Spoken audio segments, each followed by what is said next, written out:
Hey you guys, this is Mr. Waltz. I'm going to show you how to do the first dimensioning example.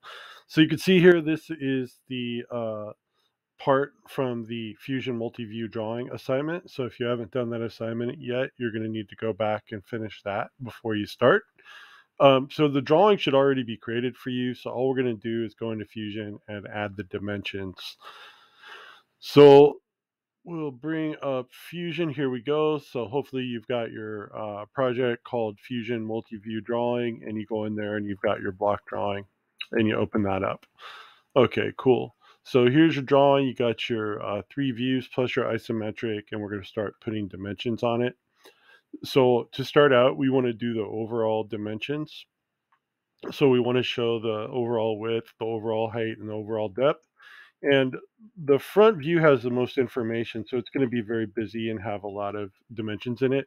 So what I do a lot of times is I'll put my width dimension, height dimension, and depth dimension in other views where there's more space.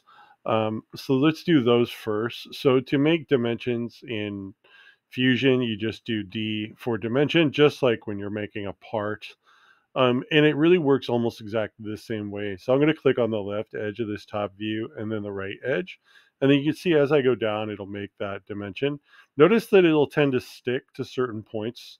So there's some rules basically in engineering for how far dimensions should be away from objects.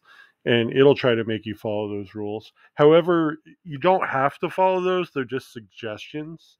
But they are a good place to start. So I'm going to use that one right there. I'll just go there and click, and then that one's done. Then my other 2 dimensions are going to be over here in this side view. I'm going to do the top edge, click, go up till it snaps, click again, and I'm done there. And again, this is with the dimension tool, D for dimension.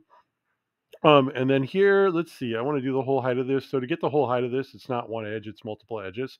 So what I'm going to do here is click on these 2 corners. I'll click on this corner here. I'll click on the corner on the bottom. And then when I go to the left, you'll see it snaps and I can make that measurement. So now I'm looking good. I got my overall width, height, and depth.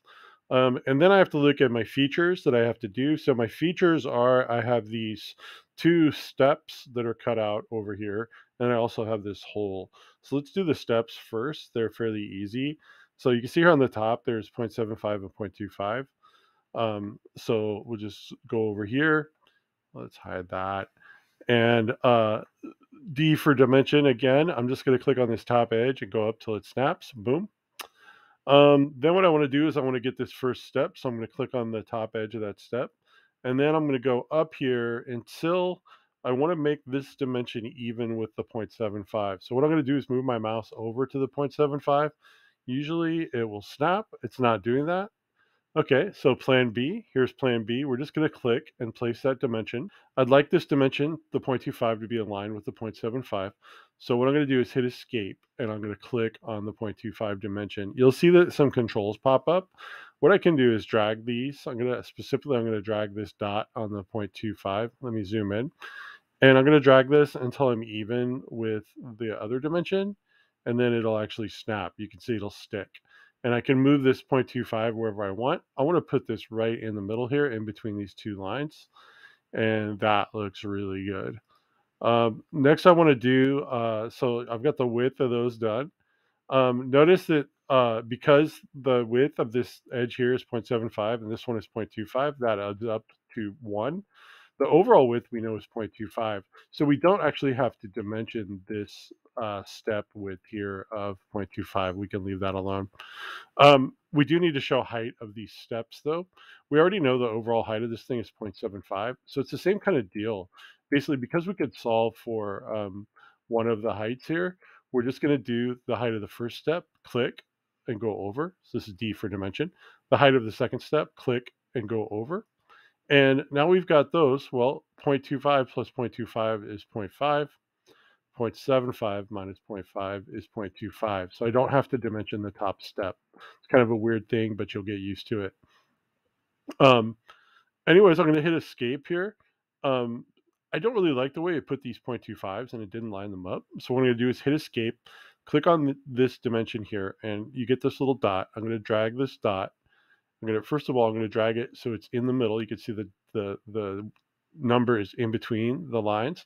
And then I'm going to move my mouse onto this one I'm dragging the whole time here, and you can see it'll let me snap.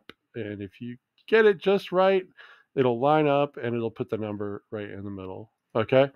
Then I'm going to click on the 0.25 on the top. I'm going to drag that down here, and you can see I've got to line it up. So what I have to do is, while I'm dragging it, put it over the other dimension. And then if I go up, it'll let me drop it right in there. That's a little tricky and takes some practice. Do your best. Um, so I've got the basic outline of this front view done. The only thing I need to do now is dimension the hole. So I've got a height there and a width, and I've also got a diameter. So it's location and size, right? So let's do the location first. D for dimension. I'm going to click on this corner, and I'm going to click on this center line here, and then go to the left, and I'll go there, and it'll snap. All right. Then I'm going to click on this left edge and click on this center line here and go straight down. And it seems like too low, but whatever, it looks okay. Now, one thing you'll notice is it's using different decimals than what we wanted. It's rounding it to 2 decimal places. And so it would actually be okay to leave that. But if you want to change the number of decimal places, all you need to do is hit escape and double click on one of these dimensions. So I'm going to hit escape, double click on the 0.31, and a little control pops up, and you can change a lot of things here. And what I'm going to change is the linear precision. Right now it's 0.12. That just means 2 decimal places. I'm going to change it to 0.1234, which gives me 4 decimal places. And you can see I get the full 0.3125. Same thing down here. I'm going to double click on the 0.38. I'm going to change the linear precision to 0.123 and hit close. So there, I've fixed that. Last thing to do is to dimension the size of the hole. So D for dimension. I'm going to put my mouse on the circle. I'm going to come down here. What I'd like this number to do is be even with the 0.375. It won't snap, but I can kind of line it up there. And then this one also, we're going to change the precision on this. So I'm going to hit escape, double click it, and then change this to 0.123. So I get 3 decimal places. Okay. So I know that's a lot. Hopefully it goes okay for you. If not, ask me for help. I'll be able to help you out. What we want to do now is save it again, right? And then to turn this in, you're going to want to export. And so remember, you click the export PDF button right here. Um, all sheets. You can tell it to open if you want. If you click open, it will open it up and give you a preview. Let's do that. That's always good. It may or may not. I guess it will ask you where to save. I would just save to downloads always. Just go in there and click downloads and save there. And there you go. There's your file. And then all you would do now is go into Classroom and add that PDF file to your assignment. And then you're all done. Okay. Good luck. Bye bye.